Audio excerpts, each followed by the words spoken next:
di penulisan ulang sejarah Indonesia yang 2025 ini, Prof, apakah ada tekanan dari pemerintah atau kepentingan Ya individu? nggak ada, ya kepentingannya sama, menulis sejarah untuk kepentingan bangsa, untuk kepentingan nasional. Sejauh apa sejarawan bisa bilang tidak kalau ada tekanan itu? Minta suruh nulis Prabowo bagus-bagus aja gitu misalnya. Ya, misal. Ya enggak, ya kita katakan Prabowo apa diberhentikan sebagai Pak Korsatnya kita sebut. Contohnya penculikan aktivis yang menyeret Ya nama ada. Prabowo Subianto. Wah ada. Ada? Ada. Apakah ada sejarah yang dihapus? Ya bagaimana menghilangkannya ya? Ditambah bukan dikurang. Yang saya pun sebagai masyarakat takutnya ada Ya. kepentingan politik di sini, Prof. Iya selalu sejarah itu soal politik juga. Apakah ada salah penyampaian dari Fadlizon mungkin ketika Wah dia kadang-kadang memang sengaja menurut saya. Kami sering mengatakan Pak Menteri jangan terlalu banyak ngomong. pemerintahan Jokowi kan kontroversial, Oh, Prof. iya. Salah satunya adalah ya anggaran yang terbang ke IKN. Gibran terpilih dengan mekanisme atau prosedur seperti yang kita tahu sendiri aja kita tulis. Nah, Emang ya udah jadi fakta keras ya kita tulis. welcome to the Friday Podcast. This is your host, Iyas Lawrence. Hari ini bersama saya adalah Profesor Susanto Zudi. Dan beliau adalah sejarawan Indonesia yang ahli dalam bidang sebetulnya maritim, tapi kalau dibilang dari zaman dulu sudah ahli di segala macam. 2001 lebih tepatnya di Kementerian Budaya dan Pariwisata adalah Direktur Sejarah. Kemudian yang kita ketahui adalah guru besar di Departemen Sejarah Fakultas Ilmu Pengetahuan Budaya Universitas Indonesia. Tapi sudah pensiun, terus ditelepon lagi untuk menjadi ketua tim penulis ulang sejarah Indonesia. Prof, terima kasih atas waktunya. Terima kasih. Ada yang Mas salah Iyas. dari situ atau Udah, saya kira betul. kurang lebih gitu. seperti itu? Kurang lebih. Mau kita sebut penghargaannya, Prof? Ada banyak banget ini penghargaan. Ya. Tapi kalau disebut ketua tidak langsung karena saya memang senior dari 3 orang editor umum gitu. Betul. Ya Pak Menterinya suka bilang begitu tapi ya mungkin karena 123 penulis, 20 113 sepertinya. 113 penulis, 13 23 34 perguruan tinggi. 30. Oh iya betul, 34 perguruan tinggi, tapi 23 editor ya, Prof. Iya karena 10 jilid masing-masing 2 orang. Iya total 23 betul. 23. Yang 3 orang itu editor umum. Editor umum, Ya, salah satunya saya yang Profesor. editor umum bertiga. Ya. Nah, jadi pas banget nih, Prof. Kita akan membahas seputar sejarah yang ditulis ulang. Sempat jadi apa ya, bahan omongan banyak orang, kontroversial juga gitu. Tapi sebelum itu, Prof, Ya. seberapa penting sejarah ditulis kembali, ditulis ulang? Seberapa penting sebetulnya hal ini terjadi? Iya, sebetulnya sih ada gium yang mengatakan setiap generasi itu berhak menulis sejarahnya gitu. Jadi kalau dihitung pernah ada 2 buku katakan sejarah nasional begitu. Ini yang ketiga. Terakhir berarti tahun berapa ya? Pertama tahun berapa? Terakhir Pertama tahun 76, 77, edisi terakhir itu 84, kemudian dimutakhirkan itu istilahnya. Itu namanya Sejarah Nasional Indonesia. Itu 6 jilid. Itu yang pertama. Ya. Kemudian ada lagi buku berjudul Indonesia dalam Arus Sejarah. Itu 8 jilid. Itu terbit 2010. Tapi sudah dikerjakan awal 2000 itu. Jadi kalau dihitung sekarang 2025 sudah 20 tahun ya. Sekarang berarti 10 jilid. Iya kan? Kurang lebih ya 15-20 tahun ya. Jadi itu juga sudah satu periode yang bisa menjadi alasan sebuah buku itu sebenarnya nggak ditulis ulang, ya ditulis baru gitu. Itu bahwa ada yang sama beberapa tema, tapi kebaruan itu karena sudah banyak riset dari para sejarawan begitu kan. Apa itu tesis, apa itu disertasi pada generasi yang sebenarnya di bawah saya karena saya yang paling senior ternyata itu. Mereka yang baru pulang dari luar negeri maupun yang doktornya dari dalam negeri gitu. Jadi kebutuhannya karena sudah ada yang baru sebetulnya. atas arahan siapa berarti? Pak Prabowo atau Pak Fadlizon? Sebetulnya kalau disebut itu begini, sejarawan itu juga sudah punya keinginan menulis itu. Kami kan punya organisasi namanya Masyarakat Sejarawan Indonesia, MSI. Oke. Gitu ya. Kita punya grup biasa kan, dalam grup itu kan kepentingan sejarawan itu apa sih, kita memikirkan apa dan sebagainya itu. Kita mesti harus nulis lagi begitu. Kebutuhan untuk menulis itu kita rasakan gitu ya. Kemudian pemerintahan Pak Prabowo ini kan membentuk kementerian baru namanya kebudayaan itu baru pertama kali ya. Dihidupkan lagi Direktorat Sejarah yang tadinya nggak ada. Tadinya sudah mati itu nggak berarti. ada, gitu. Nah salah satu programnya penulisan. Ya zaman saya juga gitu. Waktu jadi Direktur Sejarah itu ya salah satu program-programnya menulis sejarah. Ya kan? Ya. Nah lalu kalau boleh disebut sebagai gayung bersamut ya gitu. Artinya kalau masyarakat sejarah itu nggak punya uang Mas untuk nulis. Jadi MSI sudah merencanakan menulis ulang, kemudian pemerintah membangunkan Direktorat Sejarah dan punya anggaran 9 miliar itu. Iya, saya dengar begitu memang. Kemudian diajaklah kami memikirkan apa kerangka acuannya seperti apa, dan menteri ini juga dokternya sejarah, jadi dia punya passion di situ. Ketika diutuskan gitu, Prof. Pada saat itu sudah pensiun berarti kan, Profesor? Ya sudah ya, sudah kan? Sudah. Tapi kan saya ditugaskan kembali di sebelum ini namanya sekolah SKSG, kajian SKS strategik dan global UI yang di Salemba itu. Sekarang namanya Sekolah Pasca Sarjana Pembangunan Berkelanjutan gitu. Jadi saya kontrak 3 tahun lagi gitu. Jadi ya ngajar-ngajar sih masih artinya lalu nyambung jadinya. Gitu. Prof, ini ada beberapa hal yang mungkin bisa dibilang kontroversial juga. Sebetulnya yang paling fundamental setelah jilid terakhir berarti yaitu di tahun 2011 itu hal-hal fundamental apa yang memang harus diperbarui oleh MSI sebelum adanya pemerintah datang memberikan anggaran gitu. Ya, ini kan tadi kembali ke Mas Yas menanyakan kebutuhan mengapa menulis kembali itu atau menulis baru begitu. Tadi karena data, fakta sudah banyak yang baru kan. Ya, setiap buku kan sebetulnya nggak usah harus nunggu berapa tahun itu revisi. Apalagi ini yang saya dengar juga kemudian dan biasanya itu digunakan sebagai acuan buku pelajaran gitu. Dan kita tahu ada Kementerian Pendidikan. Nah itu saya dengar katanya sudah ada kerjasama, itu biasa lah antar pemerintah kan, produknya atau hasilnya itu digunakan. Jadi salah satunya untuk tujuan pembelajaran itu buku itu ya kan, kan gitu. Nah alasan lain begini, dirasakan juga oleh para sejarawan di medsos itu ya. Sebenarnya gejala ini sih bagus, bahwa sejarah itu kan milik publik sebetulnya. Banyak beredar di medsos, di YouTube dan sebagainya. Tapi sering unggahan itu tidak disertai sumber sejarah yang jelas gitu. Yang buat kami, ini harus ada metode. Pakai metode dong, pakai metodologi, pakai mungkin ya sedikit teori harus tahu lah. Minimal sumber itu disebut, kalau enggak dari mana sebab pertanyaan apa siapa mengapa harus dijawab, sumbernya mana gitu. Kalau enggak dan konteks loh, sejarah itu kan tidak disampaikan begitu saja tanpa mana kan. Kita bisa bingung kita, ini apa maksudnya. belum soal anakronis itu, sering itu. Ya, sesuatu yang dikatakan tidak pada zamannya, itu kan membingungkan. Nah, kalau bicara soal sejarah sebuah negara itu dimulai dari adanya tulisan, betul Prof? Ya, itu konvensinya begitu.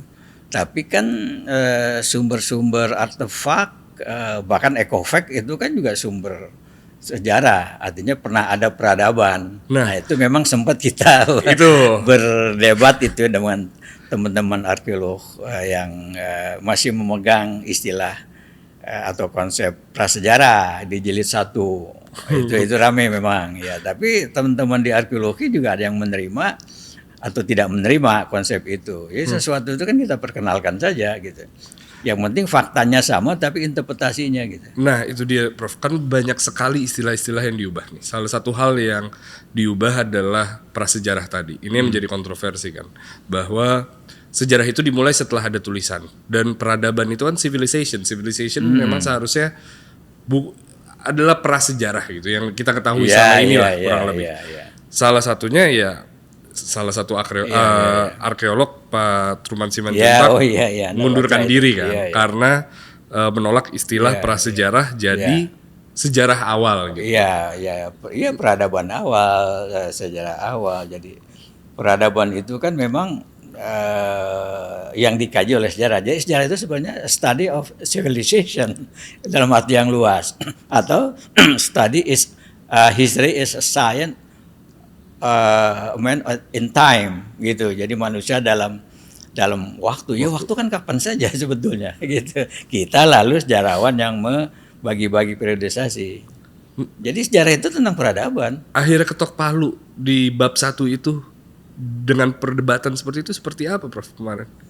Ya konsensus kita aja yang menerima konsep itu kan begitu. Ya nanti teman-teman yang tidak menerima itu ya tetap aja gunakan juga prasejarah. Jadi itu karena itu hanya sebuah istilah. Iya, istilah yang kemudian mesti dijelaskan, itu aja kalau menurut saya. Kalau soal penjajahan 300 tahun Prof. Itu juga menjadi sebuah perdebatan yang katanya kita tidak dijajah selama itu. Ya itu udah lama sebetulnya Mas Iyas, jadi bukan hanya baru sekarang. Memang Pak Menteri itu saya kira cara menggugah gitu kali ya. Kan sesuatu itu kan mau dijual, wah ini kayak apa ini. Sengaja dia Pak Menteri ini tadi ya saya bilang dia sejarawan, dia politician, dia pemegang kebijakan, untuk itu dia sampaikan itu. Jadi sebetulnya sudah lama. Itu pasti nggak benar. Ya kan. Perang Aceh saja baru selesai 1904 ya kan. Mana Bone, Lombok itu juga sudah awal abad 20 bahkan. Sudah itu pun sebenarnya perlawanan kecil masih terjadi. Jadi nggak mungkin gitu. Yang mengatakan itu malah De Jong sebetulnya, Gubernur Jenderal yang pada tahun 36 itu kami sudah 300 tahun. Al-Quran 3. Jadi di situ. Kutipan itu yang digunakan Soekarno. Itu iya oleh Soekarno, kemudian untuk maksud apa? Untuk membangkitkan semangat kan ya gitu. Masa kita udah lama mau begini ya kayak gitu kira-kira. Kalau saya itu kan tafsir aja. Udah terlalu lama loh kita dijajah gitu. Masa kita nggak melawan gitu padahal. Ini belum lagi konsep penjajahan itu apa? Nah, itu dia konsep penjajahan. Dan beda-beda pada setiap wilayah kita kan yang luas nih kan mana lebih dulu kan gitu. Mesti Indonesia Timur. Betul. Kepulauan Maluku itu yang rempah-rempahnya dijajah duluan kan. Betul. Itu. Pulau-pulau di Maluku. Banda, ya Ternate, Tidore. Maka ada perlawanan kan bahkan melawan Portugis itu, bukan Belanda. Definisi perlawanan juga di sini diubah lagi. Iya. Sebenarnya enggak juga. Sejarawan banyak juga yang sudah menggunakan perlawanan, bukan pemberontakan. Iya. Perbedaannya apa, Prof? Dan sepenting apa untuk itu diubah? Berontak jadi sepertinya kan kita berhak pada tanah negeri kita sendiri, kok kita berontak. Kita mempertahankan mereka datang kok, bukan mereka yang berhak di sini. Sejarah ini kan ditulis agar setahu saya untuk menghilangkan bias Barat ya, Prof. Oh iya, itu namanya Eropa sentris atau Nerlando sentris. Betul. Ya, jadi artinya kita melihat sejarah dari perspektif kita dong. Betul. Peran kita. Kalau tidak maka perannya lebih banyak mereka di sini. Kan begitu. Sejarah Indonesia kok yang banyak kan kok gitu. Belandanya ya gitu. Meskipun sumber-sumbernya memang banyak mereka karena mereka mencatat. Itu kelemahan kita juga sebagai bangsa, nggak menulis, Mas. Mereka mencatat, mereka merekam. Kan begitu. Akhirnya kita bertumpu pada sumber mereka meskipun tidak harus sama cara memandangnya, kan begitu. Betul. Itu saya setuju bahwa memang harus sudut pandang kita dan kelemahan kita tidak mencatat. Jadi mereka lah yang memiliki hak untuk menulis versi mereka seperti Jadinya apa begitu, kan. Yang itu yang kita ketahui selama ini. Nah, selama menulis perbaruan sejarah Indonesia ini, Prof, apakah ada hubungan dengan Belanda untuk menyatukan arsip gitu-gitu? Oh iya, kalau sumbernya kan sebetulnya gini, nggak benar juga kalau semua sumber kita ada di Belanda ya. Banyak di Arsip Nasional kita di Pasar Minggu itu, Arsip Nasional Indonesia. Jadi kok arsip-arsip lokal daerah itu ya banyak di sini. Yang dikirim ke sana itu yang penting-penting saja gitu. Ya generale misipen misalnya. Jadi laporan-laporan yang umum yang perlu diketahui atau yang penting sekali. Ratu ingin tahu misalnya atau generale parlemennya lah begitu ya, itu ingin tahu ya disidangkan di sana. Sebab ini kan diurus oleh Kementerian Kolonial kan, oleh kita ini begitu. Tadi Profesor bilang bahwa salah satu hal utama buku ini ditulis adalah untuk menghilangkan Eurocentris tadi ya, Europecentris. Eropise atau ya Belanda ya, Nerlandocentris. Sentrisnya dilihat dari sana gitu. Ada salah satu komentar juga dari sejarawan Albert Rumbekwan berbicara soal tadi kita bicara bahwa awal ada di timur. Dia merasa bahwa terlalu sedikit yang dibahas soal Papua, Prof. Oh gitu. Nah ini juga ya menarik ya. Makin ke timur memang kita makin sedikit ya menampilkan itu. Sebetulnya bukan juga keahlian juga sebetulnya. Numpuk di Jawa, Mas. Iya. Ya semua nulis Jawa. Iya. Paling enggak nanti Sumatera. Jadi artinya bahan ya atau tulisan-tulisan yang sudah ada itu yang lebih dulu dipakai gitu loh. Iya. Itu dia emang yang begitu. Apa itu tidak hanya sejarah, pembangunan kan juga lebih banyak di Jawa. Maka ya juga artinya kalau kita udah pindahkan ke Indonesia sentris, jangan menjadi hanya Jawa sentris. Nah, apakah itu menjadi alasan, Prof, bahwa sejarah kita banyak sekali fokus kepada Jawa ya? Ya karena sumbernya banyak. Sejarah yang terjadi selama periode panjang itu sesudah VOC pindah kan ke Batavia. Jadi makanya ada pendapat yang bagus dari guru saya, Prof. Lapian. Jadi kita menulis sejarah jangan mengikuti jejak mereka. Jadi mereka ada di timur, kita ke timur. Jadi pernah timur banyak. Ya. Begitu pindah ke Jawa, kita ngikutin dia ke Jawa. Jadi do not follow the Dutch Trail katanya beliau. Setuju. Itu. Jangan mengikuti jejak Belanda. Ya kita harus mencari bukan Jawa saja gitu. Saya sendiri contoh ya. Saya tentang Sulawesi Tenggara, Kerajaan Buton, Kesultanan Buton yang saya tulis. Wow. Iya, coba jangan di Jawa semua. Itu soalnya. Nah, kemudian Albert ini murid saya, sekarang S3-nya memang di Undip. Saya suruh, kamu nulis tentang kampungmu dong. Semua yang belajar saya dari daerah, saya suruh begitu. Nanti keduluan orang. Nah Anda aja nggak kompeten untuk nulis diri sendiri, kan itu ya. Jadi sederhana aja. Albert nulis sekarang Teluk, waktu S2 dengan saya, dia nulis Teluk Cendrawasih, peranan orang Biak. Ya, dia sejarah maritim tuh. Prof, mungkin yang sejauh ini dari obrolan kita tidak ada yang salah saya rasa dari pembaruan. Iya, memang sejarah itu bukan salah benar, Mas. Ini soal perspektif kadang-kadang. Salah benar dari segi penggunaan sumber. Harus benar, ada sumbernya. Nah, itu dulu. Saya rasa yang membuat ini kontroversial adalah keterlibatan pemerintah di sini. Iya, enggak juga. Masyarakat juga timbul perbedaan itu biasa. Karena kan perspektif lagi-lagi sejarah itu dilihat dari mana, dari kepentingan siapa. Nah, kita mau mengangkat kenapa kita menulis sejarah? Untuk apa kita menulis sejarah? Apa yang kita tulis? Nah, itu kan pertanyaan mendasar. Ya untuk bangsa dong. Namanya sejarah nasional. Meskipun kita nggak nyebut nasionalnya ya, tapi tekanannya atau tema sentralnya kebangsaan. Ini bangsa yang dibentuk dari perjalanan panjang sejarah yang tidak mudah. Itu yang mau kita sampaikan. Apakah karena ini kan dari periode berapa, Prof? Oh, ini kan masa kita masih di gua-gua itu tadi. Ini yang tadi kan berarti ya, kan, dari kalau ada disebut dari sejarah awal berarti kan? ya, Homo erectus. Betul, yang ditemukan baru-baru ini berarti. Iya, Kan? ini akan ditemukan lagi Mas di Bumi Ayu. Itu lebih tua dari yang di apa namanya? 1,5 juta tahun lalu itu kan, Prof. 1,8, yang sebelumnya 1,7. Oke, berarti dari 1,8 juta tahun sampai di Prabowo Subianto dilantik. Oh, kan? periodenya yang ditanya Anda tadi. Ya, sampai 2024 lah jadi. Sampai 2024 hingga Prabowo Subianto berhenti di situ. Berhenti di situlah buku ini. Yang saya tadi sampaikan adalah ketakutan orang adalah kepentingan. Tadi kan Profesor juga bilang kepentingan. Yang saya pun sebagai masyarakat takutnya ada kepentingan politik di sini, Prof. Iya, selalu sejarah itu soal politik juga. karena bahkan ada yang mengatakan kedekatan sejarah dan politik itu begini, sejarah itu adalah politik masa lalu. Iya. Politik sejarah kontemporer.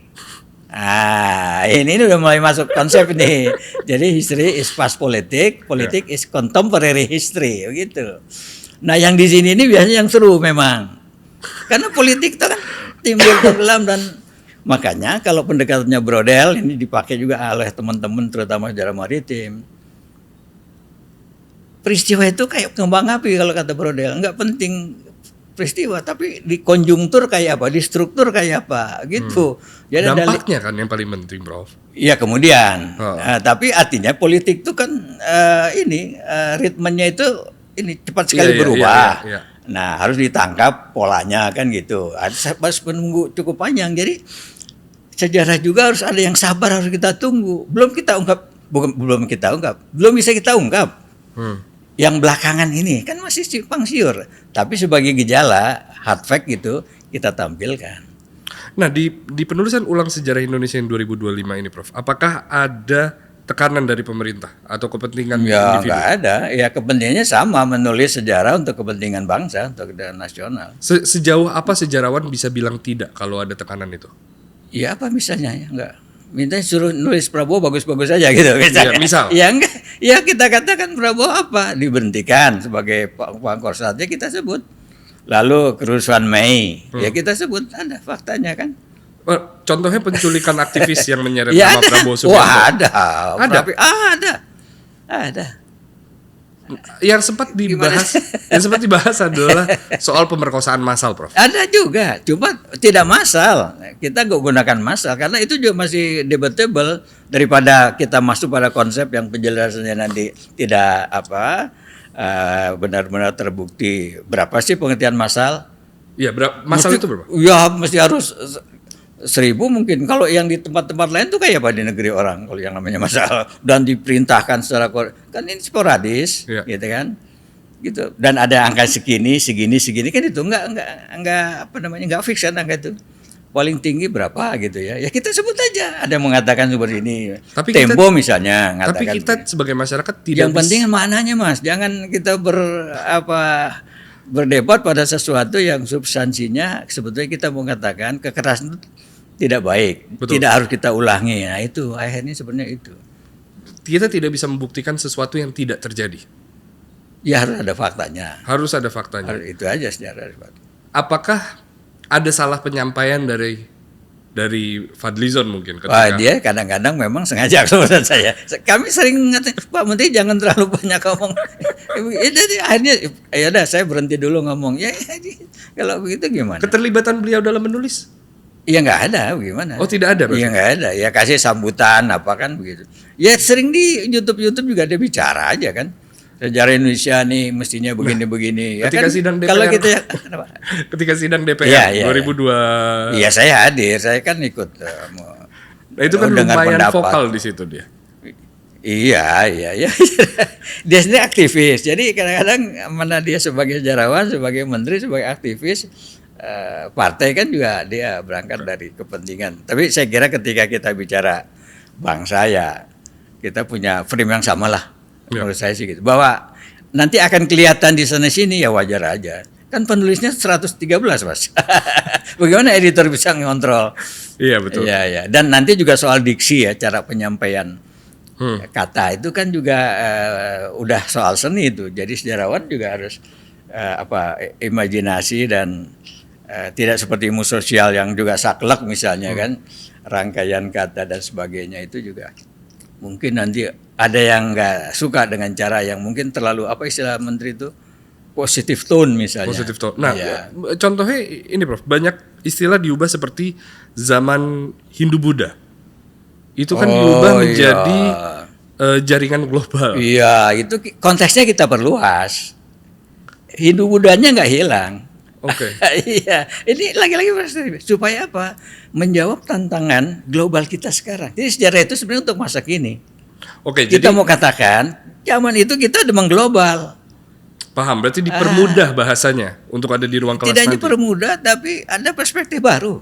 Paham. Cara melihat sejarah itu boleh dengan cara yang lain. Untuk tujuan apa kita sekarang mau menggunakan sejarah sebagai apa? Pencerahan, memperluas wawasan, menempatkan kita di dalam perkembangan global yang dulu juga kita pernah, ya kan? Pelaut-pelaut kita emang kemana-mana kan. Jadi ada joke tuh, sebenarnya saya dari Profesor Slamet Mulyono itu guru besar FIB. Jadi dulu kalau kita bertanya atau ditanya nenek moyang kita dari mana kan? Enggak begitu. Jawabnya karena nenek moyang kita tuh yang kemana-mana, jadi nggak bisa, jadi harus dibalik. Iya juga. Ayo kemana-mana, ke Madagaskar, ke Iya. pulau-pulau sana, Vanuatu, Mikronesia, Melanesia itu merambah dari pantai timur Afrika sampai ke sana itu kan, Hawaii, ke pulau-pulauan sana itu gitu loh. Ya itu ada pesannya di situ Mas Ilyas. Sejarah bahari kita itu, nah artinya apa? Kok sekarang kita mundur misalnya kan? Ya. Jadi sejarah itu inspiratif, memotivasi, kan boleh dong. Bangsa lain juga punya sejarah dengan cara mendorong generasi mudanya bangsanya untuk maju dengan sejarah kan begitu. Izinkan saya untuk beberapa peristiwa spesifik, Prof. Peristiwa seperti 65 atau reformasi 98, Timur Timur hingga Papua selalu memiliki banyak versi.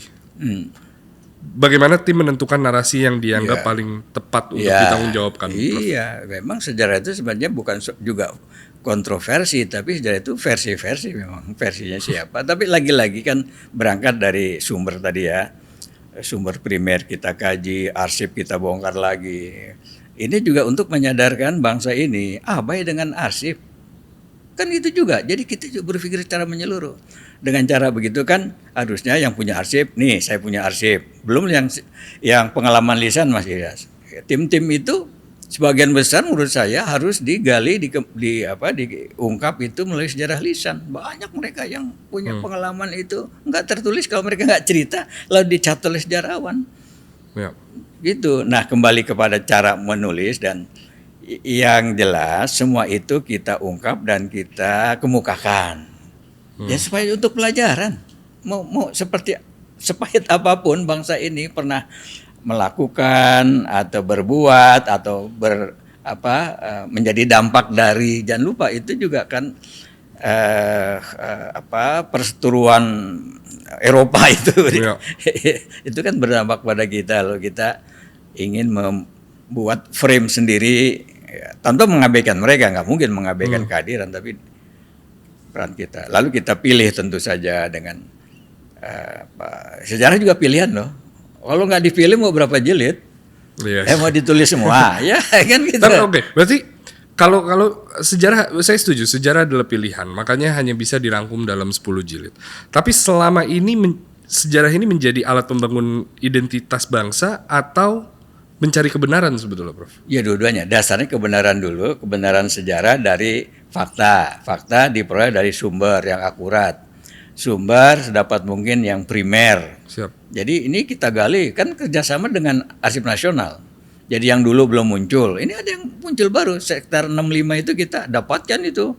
Jadi misalnya ya, permintaan untuk membubarkan Partai Komunis Indonesia itu sudah sejak tidak lama sesudah peristiwa itu berlangsung.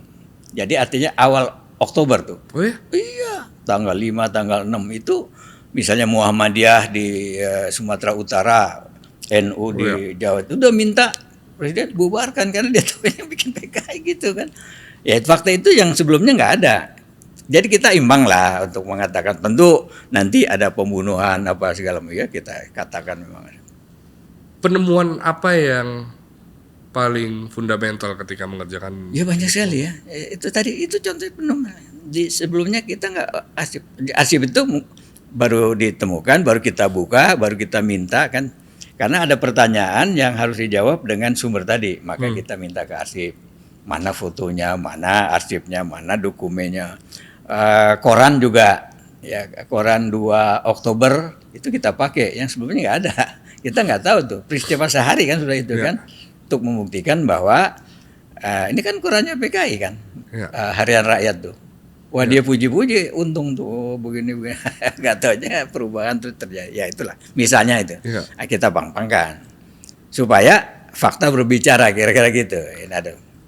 Ketika membahas Presiden Soeharto gitu di buku ini, yang dibahas sisi apa saja, Prof? Karena kita tahu punya banyak sudut pandang terhadap Presiden Soeharto gitu, terutama downfall beliau di tahun 98 gitu dan dampaknya kepada ekonomi dan negara kita gitu.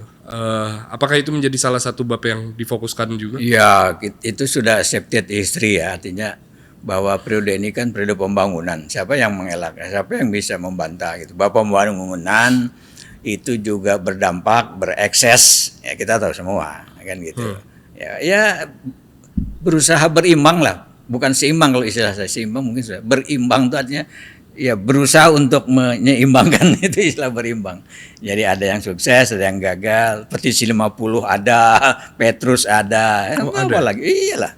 Yang emang Pak Harto sendiri yang ngomong kok. Coba lihat buku Pikiran, Tindakan dan Ucapan. Ya, diakui. Nah, yang penting memberikan konteks kenapa ada Petrus. Kan kerusuhan kan rasa aman di Jakarta itu kan demikian susah dicari itu oleh. Jadi malah didukung kan gitu. Betul. Nah, ini lucu. Nah itu Profesor tadi menyampaikan bahwa sejarah itu milik masyarakat sebetulnya kan. Ya milik masyarakat, milik bangsa. Sebenarnya milik siapa saja yang merasa kita berada di dalam kerangka tadi itu, bangsa Indonesia. Siapa Indonesia? Sebuah perjalanan. Yang kalau tidak dengan sejarahnya, kita banyak nggak tahu persis gitu. Yang paling ditakuti kan sebetulnya adalah, contoh kita bicara soal Soeharto gitu, tahun 98. Ketika membahas soal Petrus, korban yang menjadi korban kan banyak sekali gitu. Tapi kalau divalidasi oleh kenapa memang seharusnya ada Petrus, itu kan menjadi sebuah sudut pandang yang berbeda. Ya justru itu. Jadi sejarah itu penjelasan Mas, itu aja. Soal nanti kesimpulan, setuju tidak setuju, itu kan pendapat. Pokoknya sejarah udah bekerja berdasarkan kaidah, metodologi dan seterusnya lah. Sebagai ilmu lah sejarah itu. Jadi nggak bisa asal gitu loh. Nah kan sesama kita kan saling mengkritik. Nanti ini sejarawan yang katakan nggak di dalam udah siap dia. Nah itu dia Prof. Berarti ya biasa aja. Bagaimana 113 penulis, iya 23, di dalam sendiri aja 23 kita editor ini mempersiapkan diri atas sempat juga ada yang keluar, ada yang ngancem, bukan ngancem ya, berbeda ya. Jadi kita kerja itu kan berdasarkan apa komitmen atau apalah. Kita menghargai yang memang bikin aja sendiri. Ingat ya yang PDIP juga katanya mau bikin sejarah sendiri. Kan kita tunggu. Ya enggak, bagus aja kan. Iya. Iya dia bilang, dia kan punya departemen sejarah tuh PD. Siapa yang akan? Makin banyak tulisan sejarah, makin bagus karena ketahuan, kita makin tahu lah perspektif. Begitu. Memang harusnya sebenarnya saya ya udah saya katakan, mungkin model menulis seperti ini tuh terakhir ya. Setelah itu memang MSI sendiri menulis gitu loh. Oke, berarti cuma nggak punya dana yang sebesar itu. Betul. Pemerintah yang menawarkan itu ditangkap, dan juga ketua MSI-nya itu direktur sejarah yang sekarang gitu loh. Ya ini kecurigaan atau anggapan-anggapan kalau lalu jadi muncul gitu. Tapi kalau buat saya nanti lihat aja hasilnya. Kan harus begitu. Dan beberapa semua udah kita sampaikan. Tapi wajar dong Prof, masyarakat Sangat. memiliki kecurigaan. Ya boleh, memang siapa kita juga tahu kok. Ya. Profesor merupakan ketua tim penulis. Ya, Dan ini kan istilahnya diucapkan oleh Pak kalau di Fadlizon. dalam SK-nya saya nggak disebut ketua. Ya, kalau dalam urutan saya paling atas karena itu saya paling Betul. senior gitu, yang lain di bawah. Di saat Profesor sudah menyatakan untuk pensiun, hidup dengan tenang, ini setelah 17 Agustus akan Oh begini Mas, kalau profesor tuh kayaknya nggak ada pensiunnya tuh. Saya Mas dipanggil profesor aja. Jadi apa namanya? Ya mungkin masih diundang sana sini. Kayak sekarang begini kan, Iya. kan sama aja. Saya dulu di ruang kelas, Mas Iyas yang ngajak saya ke sini kan. Tapi pengetahuan saya untuk ini berarti kan saya setelah bisa cerita. 17 Agustus nanti ketika teman-teman sudah bisa membaca 10 jilid, apakah Profesor siap dengan segala tanggapan yang akan disampaikan? Tidak hanya oleh saya, kan penulisnya 113. Mereka bertanggung jawab masing-masing tulisan di babnya itu. Mereka ada punya editornya juga. Gitu. Jadi setiap tulisan itu ya kita harus bertanggung jawab. Yang paling saya takuti adalah tanggung jawab, minimnya tanggung jawab ketika sudah ada di ruang kelas nanti, Prof. Oh iya, saya pun di debat mahasiswa saya biasa aja. Jadi yang mendebat saya murid saya. Itulah ilmu pengetahuan Mas. Artinya dunia akademik itu begitu. Memang harus berbeda. Nanti kalau sama aja nggak maju pengetahuan. Karena ini anggaran dari pemerintah, karena diutusi oleh pemerintah dan Iya. MSI sudah menggerakkan. Iya, Berarti bisa disampaikan bahwa ini adalah sejarah resmi dari. Ya kalau itu juga tidak katakan resmi. Resmi itu kan artinya harus diikuti. Kan nggak juga, kita nggak memaksa kan. Oke, berarti penulisan sejarah resmi sebuah Resminya negara. artinya anggaran resmi dari pemerintah gitu. Berarti sejarah resmi sebuah negara itu definisinya apa, Prof? Apakah ditulis oleh pemerintah? Apakah ditulis akademisi? Apakah ditulis Iya oleh kalau masyarakat? ditulis bareng-bareng gini apa ya? Itu ya, Tidak gitu ada. aja. Ya enggak. Yang dulu juga pemerintah. Jadi memang makanya saya bilang, saya ngomongnya waktu di forum kontroversinya Kompas apa ya, dialog atau apa gitu. Ya, Saya betul. bilang ini yang terakhir lah menurut, supaya tidak timbul terus terang tuh saya ngomong Capek, Prof, atau gimana? ya prasangka apa gitu. Mungkin lebih baik apa ditulis oleh MSI sendiri ya, Iya. supaya lebih apa. Tapi anggarannya dari mana? Oke, Mila? kenapa tidak? Karena kan anggaran ini baru muncul setelah tadi Profesor bilang berapa? 15 tahun. Baru Iya ada. rata-rata 20 tahun 20 tahun. 20 tahun, Ya 20 itu tahun. pemerintah semua yang biaya. Kenapa tidak ada apa ya? Siapa yang mau mendanai gitu? Nanti Iya. siapa mendanai dianggap Iya, dia betul. ingin pesan sponsor. Kalau ID menulis sesuatu, ya dia bilang, dokter kan kaya gitu. Jadi dia dalam arti kemandirian apa gitu ya, anggaran atau Iya. kalau itu mau dilihat sebagai pesan sponsor. Kalau saya sih pesan sponsornya ya bangsa Indonesia, tulislah gitu ya. Jadi ya sesuai dengan perjalanan bangsa ini untuk kita sampaikan pada. Oke, agar meminimalisir perdebatan soal pesan sponsor dan anggaran tersebut, Prof. 9 miliar itu kemana saja berarti? Oh iya buat penulis. Begini singkatnya aja waktu kami bicara di Kompas kemarin. bukan itu di Metro. Oh, Ada di- anggota DPR. Iya, di Dia bilang sidang DPR. terlalu kecil nih katanya. Betul. Dia hitung 9 miliar untuk buku yang kayak begini untuk tujuan yang begitu. Dia yang bilang ya. Begitu mulia atau apa. Masa cuma 9 miliar. Dia mengusulkan lagi tambahan waktu itu. Nggak cukup, Mas. Terus mau dibayar berapa? Enggak, tapi itu soal lain. Kami mengerjakan sesuatu itu kan dengan kesenangan, dengan orang kalau keahlian tuh disuruh kerja kan bukan beban, Mas, seneng aja. Iya. Gitu. Tadi kita udah membahas soal pesan sponsor juga, Prof. Bahwa tidak ada gangguan. Ya enggak ada misalnya Pak Rw harus ditulis bagus-bagus. Iya. Pak ini cuma cara menyampaikan supaya tidak timbul perdebatan atau kontroversi yang lebih melebar gitu mungkin. Iya. Apalagi kalau untuk tujuan pendidikan, jadi mungkin ada diksi atau apa, itu biasa aja. Jadi lagi saya katakan mungkin ada yang nggak puas dengan cara penyampaian yang seperti ini gitu, terlalu lembut atau terlalu ingin berbaik-baik gitu ya kan. Harusnya kan lebih, itu kan soal pilihan aja. Seperti arkeolog Truman Simanjuntak tadi yang Ya kalau itu sih soal diri. konsep, tapi kalau soal pemecatan apa bedanya dengan pemberhentian? penghentian itu. Nah ini juga menarik. Saya kemarin baru begini juga dengan Prof. Yusril, ada dialog semacam ini. Kenapa Prof. Yusril mengusulkan, dan ini harus masuk dalam sejarah, saya bilang malah belum ini, memilih kata berhenti, bukan mundur. Itu. Ini Ya kan? konteksnya apa, Prof? Ya konteksnya Ketika ternyata soal Prabowo, bukan? Kenapa? Soal Prabowo waktu itu di Bukan Iya. ini Pak Harto. Oh, soal Pak Harto. kan enggak, ini contoh Iya, iya. diksi ini kan. Iya. Diksi berhenti bukan mundur. Ah, ya kan? Iya. Kalau nanti tinjauannya orang-orang sastra, orang bahasa itu kan semetik, macam-macam jadinya. Nah, cuma kita kan nggak terlalu apa di situ. Ternyata berimplikasi menurut Prof. Yusril.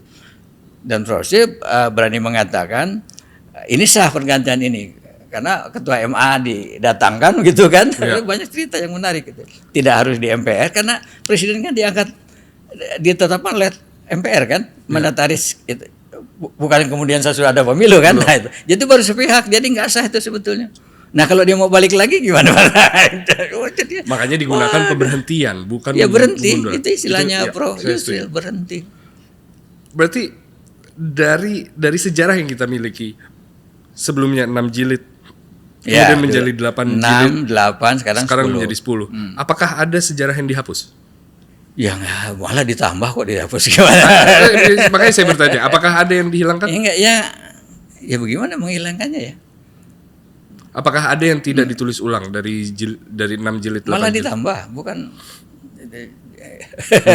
Yang jelas malah mudah jawabnya, ditambah, bukan dikurang. Karena balik lagi ke tadi, Prof. Ya, pengetahuan kita soal timur kan sangat minim. Oh iya, kembali ke situ ya. Itu tadi jawabannya. Belum banyak karya-karya yang kita acu, yang kita gunakan.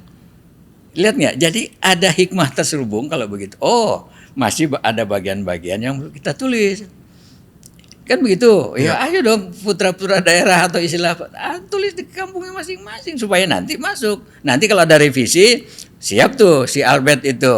Karena desainnya sedang ditulis sekarang saya gitu. Iya kan?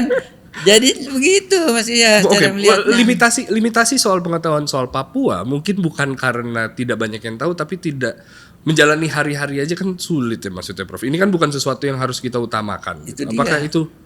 Ya kadang minat gitu, minat yang mau nulis ke timur. Hmm. Itu tadi banyak kan di Jawa. Apakah bisa dari anggaran? Karena sumber biasanya, karena sumber banyak, sumber tulisan ya maksud Betul. saya. Apakah dengan anggaran 9 miliar itu bisa mendapatkan akses untuk ke Papua untuk melakukan riset sebetulnya? Wah kita kan semacam uji publik atau apa ya, menyampaikan kepada publik paling barat kita ke Padang, ke Universitas Negeri Padang, kemudian ke Banjarmasin, ke Lambung Mangkurat, kemudian paling timur Makassar lah ya. Satu Jakarta tuh UI waktu itu ya, jadi 4. Ya anggaran lagi. Mau berapa kota? Kami waktu itu senang. Kenapa Pak Menteri kita nggak ke Manado, kita nggak ke Ambon? Harusnya begitu. Jadi negeri kita terlalu luas dengan anggaran yang segitu. Peristiwa sejarah Indonesia yang menurut Profesor masih banyak disalahpahami apa, Prof? Setelah berhasil menulis 10 jilid ini. Ya, salah paham itu sebetulnya kan cara melihat sebetulnya. Dilihat dari kepentingan kita ya, kepentingan masing-masing. Ya kita ini sebetulnya kan dari berbagai kalangan. Maksudnya gini, jangan-jangan ini nanti dituntut saudara-saudara kita yang tadi Indonesia Timur nih kok porsi saya kecil gitu. Tapi kami mengatasinya dengan representasi. Jadi jangan sampai bolong banget, kosong banget, mesti ada keterwakilan. Caranya begitu. Caranya begitu. Supaya tetap tampil Indonesia ini tetap bagaimanapun dari Merauke ke Sabang gitu. Nah itu mesti ada. Jadi supaya kesalahpahaman Indonesia ini harus dimengerti. Ya, justru dengan buku ini, oh ternyata masih banyak rumpang, masih banyak celah. Sebanyak lubang di situ. Banyak lubang yang harus kita isi. Apa caranya? Memperbanyak sejarawan yang meminati daerah-daerah yang kosong-kosong itu. Jadi ini implikasinya luas, harus dilihat begitu kalau saya. Sejarawan itu kan pekerjaan yang apa ya? Ya iya, Lone Ranger dia. Iya, Lone Ranger. Ya, jadi kesepian. not only lonely, Prof. Maksudnya kan Dan PT-nya juga. betul, benar. Saya mau ke sana tadi arahnya. Ya. Berarti bagaimana kita meningkatkan peminatan kalau itu bukan dari hati, Prof? Betul dia. Makanya sejarawan itu orang yang terpanggil sebenarnya untuk ngomong. Sekali-kali undang Pak Anar Gonggong deh. Kalau dia Dengan tuh senang hati, Bu. sampai jadi jangan soal pensiun nggak pensiun, beliau sekarang 83 loh usianya. Masih punya kayak gini. Apa boleh di stop ya? Pengetahuannya makin lama makin kan begitu. Iya, Gitu ya. Jadi ya upaya untuk ya bahasa kerennya kan mencerdaskan kehidupan bangsa. Sejarah itu yang menentukan menurut saya. Dalam memahami itu ya bahwa sejarah macam-macam tadi ya juga terjadi gitu. Tugas profesor dan 113 dan 20 editor itu, penulis dan editor, saya rasa sudah selesai menulis 10 jilid ini, Prof. Cuman yang paling dikhawatirkan adalah bagaimana persepsi orang setelah membaca itu kan. Karena kan tugas teman-teman sejarawan adalah menuliskan fakta gitu. Apabila ada hal-hal yang, karena ini kan hingga dilantiknya Presiden Ya, Prabowo kita Subianto. stop di situ. Jadi Stop di situ. sejarahnya pemerintahan Prabowo belum bisa kita tulis. Nah, pemerintahan Jokowi kan kontroversial, Prof. Iya. Salah satunya adalah ya anggaran yang terbang ke IKN, kepentingan Iya. selama menjabat di Ya, periode Greta kedua. Wurst gitu. juga masuk kok kita Betul. tulis. Nah, hal-hal itu Gibran terpilih dengan mekanisme atau prosedur seperti yang kita tahu sendiri itu kita tulis. Nah, Emang ya udah jadi fakta keras ya kita. personal interest yang ada di situ. Apakah itu semua ditulis secara Ditulis. lancang? Jadi tulis tadi tuh. Wus kita tulis ada IKN. Ya kan fakta keras. Kan kita nggak boleh atau kita harus menjaga jarak. Meskipun kita punya kepentingan ya kita punya. Tapi sebagai fakta kan kita hadirkan gitu loh. Dan buktinya ada kan begitu. Yang penting bukti ada, kita acu begitu kan. Kecuali kalau saya punya data baru lagi, ya nanti kita revisi kan begitu aja. Saya sejauh sampai kita menulis kemarin, ini yang bisa kita lakukan. Dan menulis itu memang harus terus revisi. Jadi ada gium ya juga. Begitu kita selesai menulis, sebetulnya besok itu harus sudah diperbaiki tulisan kita. Begitu ada giumnya. Tapi biasanya nunggu berapa tahun kemudian. 7 bulan lalu Fadlizon mengungkapkan ketika peluncuran buku. Oh ya, soft launching Soft lah itu. launching Ya kan ini. juga supaya itu semacam pertanggungjawaban lah ya. Sampai mana sih gitu ya Betul. diperlihatkan itu.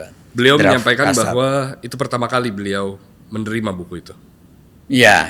Belum- Ya kan dikerjakan oleh tim yang kemudian dibantu oleh tim kantor juga kan anggarannya lewat situ. Betul. Pertanggungjawabannya kan lewat situ. Berarti apakah bisa dipastikan bahwa setelah 7 bulan lalu beliau membaca, tidak ada revisi lagi hingga nanti peluncuran tanggal 17 Agustus? Oh begini, ternyata yang bukan agak perlu waktu itu ketika melayout mas, melayout, book design, foto, nggak boleh asal taruh gitu.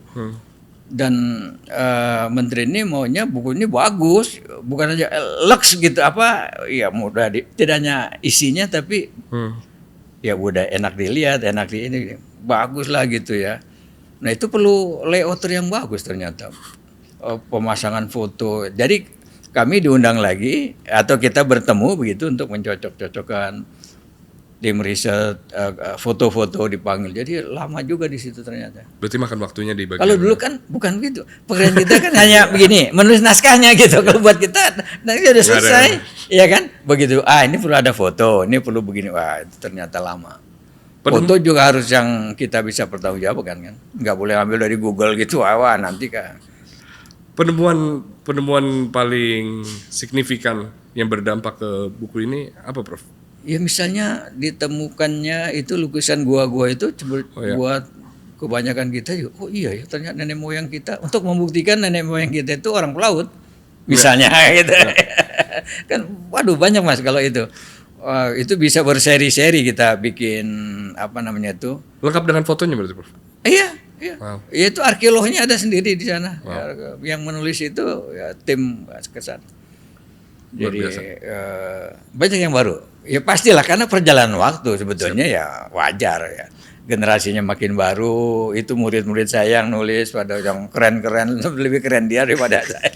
Dan kami bangga dengan itu. Saya nggak sabar untuk membaca. Oh ini. iya, Ini akan diluncurkan secara publik open source. Ya itu kalau persisnya mesti kementerian. Oke. Karena itu pertanggungjawaban pada publik ya. Sebenarnya dari segi penulisan ya kami sudah selesai. Untuk mengutip negara adalah ini hadiah untuk kami ya. Wah harus. Kali ini sebenarnya memang untuk bangsa ini, sejarah untuk bangsa ini. Gitu. Jadi memang harus ada cara melihat bangsa kita ini seperti apa. Ya itulah jatuh bangun, pernah kemelut, pernah berontak rakyat sendiri kan, pernah presidennya mau dibunuh, mau ditembak, wah ini macam-macam itu. Ini apa semua nih artinya kan gitu, itulah. Peristiwa sesederhana seperti Wiranto kemarin mau di Iya. eksekusi, apakah itu ada? Iya, kemelut itu ya Wiranto Prabowo itu waktu ada dewan apa tuh, Iya. ya akhirnya Prabowo diberhentikan apa itu ya. Ada juga di situ. Ada insyaallah. Oh. Buku ini akan ada di bulan Agustus, masih belum tahu kapan ya, insya Allah. tepatnya. Ya, Insya bulan Allah. depan nih sebetulnya. Insya Allah ditujukan. Kami pun juga menunggu-nunggu nih. Udah keluar itu pasti di luar bayangan karena akan begitu keren tadi itu ya. Ya. Walaupun ini covernya kayak apa, kami nggak tahu, belum tahu nih karena di tangan ahli desainer dan macam-macam lah itu. Yang penting ahli sejarahnya udah selesai. Jadi Insya Allah ya, kami sih menganggap begitu. Kalau nanti muncul lagi senang tentu Ya. karena dibaca. Pertama gitu. Iya, Kalau iya, nggak iya, dibaca bagaimana ada komentar? Setelah dibaca ada komentar. Nah komentar itu penting buat. nah itu dia, itu yang salah satu buat saya nggak sabar juga melihat komentar-komentar Oh orang iya, setelah pasti. itu. Tapi saya Pasti harap akan tuh. Profesor sehat dan Terima siap kasih, atas Mas Ian. semua Terima kasih. komentar orang nanti. Terima kasih atas jasanya. Terima kasih. Terima Ada kasih lagi banyak. Prof yang mau disampaikan? Mungkin pesan-pesan sebelum untuk mempersiapkan orang-orang membaca nanti, apa yang ingin Profesor sampaikan? Iya, jadi ini ada perkembangan yang tentu kita sambut begitu ya, secara kepentingan bersama bahwa sejarah itu menjadi kebutuhan suatu bangsa untuk melihat siapa dirinya.